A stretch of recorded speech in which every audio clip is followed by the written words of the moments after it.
Picture this. Millions of children with disabilities facing an uncertain future in education, all because the very office meant to protect their rights is being dismantled during a government shutdown.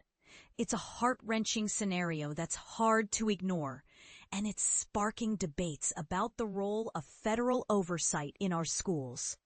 But here's where it gets controversial. Is this a bold step toward empowering states, or a reckless gamble that could leave vulnerable kids behind? In the midst of the ongoing shutdown, the Trump administration has announced massive layoffs that have dealt a severe blow to the U.S. Department of Education. Specifically, these cuts are targeting the team responsible for special education programs, as revealed by several insiders at the department who spoke on condition of anonymity to avoid potential backlash. These sweeping reductions, known as a reduction in force or RIF, impact numerous employees who oversee a staggering $15 billion in special education funding. This money is crucial for ensuring that states deliver essential services to the nation's approximately 7.5 million children with disabilities.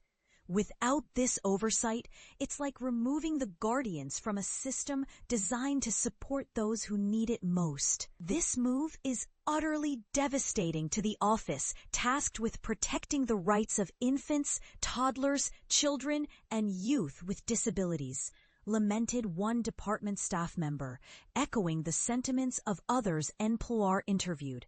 They all chose anonymity out of fear of retaliation. From what sources have shared, nearly all personnel in the Office of Special Education and Rehabilitative Services, OSERS, were let go in Friday's RIF, sparing only a few top executives and administrative support staff.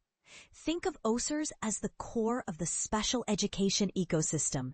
It's not just about doling out guidance to families, but also about vigilant monitoring and enforcement to ensure states adhere to the groundbreaking Individuals with Disabilities Education Act, IDEA. These layoffs are part of a wider picture, with the Education Department seeing a total of 466 job cuts amid broader government reductions totaling around 4,200 positions, as detailed in a court filing by government attorneys while the shutdown drags on. Exactly how many special education office workers were affected isn't clear, as department officials haven't responded to NPR's inquiries for details or comments. Drawing from numerous accounts from employees and supervisors, it's evident that virtually all remaining staff in the Office of Special Education and Rehabilitative Services, OSERS, encompassing the Office of Special Education Programs, OSEP, and the Rehabilitative Services Administration, RSA, have been unlawfully dismissed, stated Rachel Gittleman, head of AFGE Local 252, the union representing many education department workers. She went on to warn the damage these reductions will inflict on the 7 billion students with disabilities nationwide is just starting to unfold. Workers notified on Friday have been told their employment will continue until December 9th. Let's dive into what safeguarding students with disabilities really entails, because this is the part most people miss, the everyday heroes who make it happen. NPR connected with 6 federal employees who were cut, all from OSERS, along with former officials who have deep connections to special education efforts. These team members outlined a range of critical duties that could now fall by the wayside, leaving a gaping hole for states, school districts, and families. The federal legislation called IDEA, which celebrated its 50th anniversary this year, stands as a cornerstone civil rights law. It mandates that every child with a disability receives a free, appropriate public education. Before IDEA's passage, many of these kids were turned away from schools, even public ones, or placed in inadequate settings where they received minimal education and had few protections. IDEA isn't just about funding. It's a promise of services for children from birth through age 21, and it allocates resources to help states cover the costs.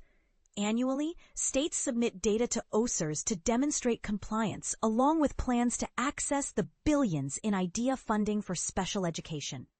OSERS staff meticulously review these plans, pore over the data, and verify adherence to federal standards. They can launch probes if states seem to be slipping, whether deliberately or not, and offer hands-on support through technical assistance. Without them, as one worker put it, there's no check to ensure all children with disabilities receive the services they're legally entitled to. Moreover, these staff handle direct inquiries from parents and families nationwide, helping them navigate their child's rights under disability laws. Sometimes they intervene when families suspect unfair denials of services. I don't think the public grasps how many daily calls we field from worried parents, shared one impacted employee. Now, those pleas will go unanswered. To illustrate, imagine a parent in rural America calling in panic because their child with a learning disability isn't getting the accommodations promised by law. Without OSERS, who do they turn to? This hands-on support is vital, bridging gaps where local resources fall short. President Trump has frequently expressed a desire to devolve education back to the states, viewing the dismantling of the education department as a key element of that vision. While these layoffs don't immediately slash special education funding to states, they raise serious red flags. A state special education director who spoke anonymously to NPR due to fears of federal retaliation voiced deep concerns about the ripple effects on students and families.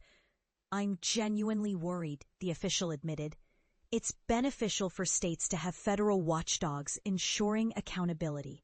The idea of fully handing special education to states might sound appealing, but it's terrifying.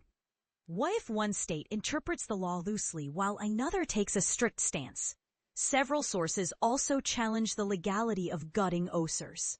Federal regulations mandate the existence of an Office of Special Education Programs within the Department of Education to administer and supervise special education funding and initiatives.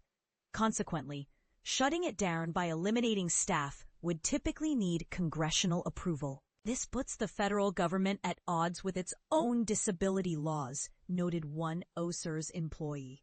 Another pondered aloud, where will families seek help when no one's left to ask? And this is where the real debate ignites. Is stripping away federal oversight unnecessary decentralization that empowers local control? Or does it risk creating a patchwork of unequal opportunities for children with disabilities?